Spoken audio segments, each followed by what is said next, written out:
first started YouTube on the 18th of February 2023, and all my videos have one thing in common.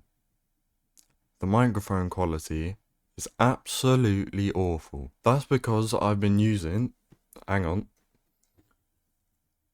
Blue Snowball Ice, and I'll tell you now, I think it's awful. So this Christmas, I decided to treat myself to a slightly better, slightly fancier microphone without completely breaking the bank. The HyperX Quadcast S. So without any further waffle, let's unbox the HyperX Quadcast S.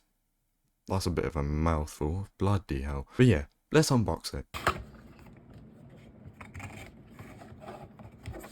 So in the inside of the box, we have got some warranty thing, I think. I don't actually know. We've got a nice fancy little picture of what the microphone and the rest of their equipment looks like. Looks nice. We've got a bunch of instruction manuals, which, to be honest, I probably won't even look at, but if you need it, it's in there. Got another product notice thing in here, but we don't want that. We want the actual microphone. I struggled way too much to get that off, but at least it's safe in the box. So as you can see, we have got the microphone and a cable and another bit. This little adapter is to put it onto a boom arm. We've got the power cable here, which is a USB to Type-C. And here we've got the main microphone itself, which comes with a nice little stand if you don't have a boom arm. It's got a rattle cage thing, I forgot what the actual name of it's called. The stand moves. We've got a mute microphone button on the top, which you just need to tap. On the back, we've got a Type-C input and a 3.5mm jack, so you can listen to yourself to see what it sounds like. We've also got a little gain dial on the bottom here to adjust the gain depending on how loud or quiet your voice is.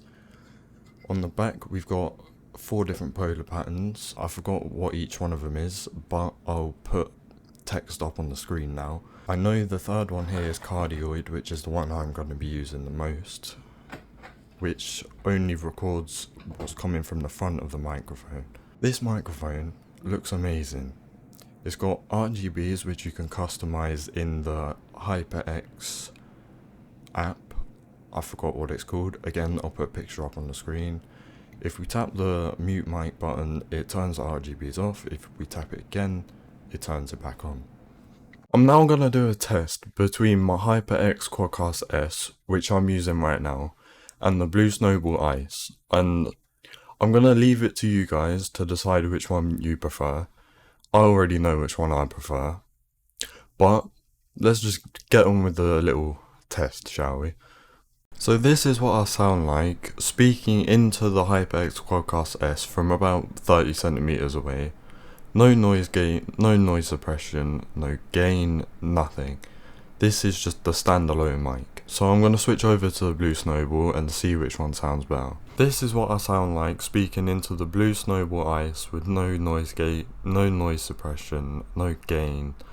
Well, I might have to add a bit of gain because this microphone's really quiet.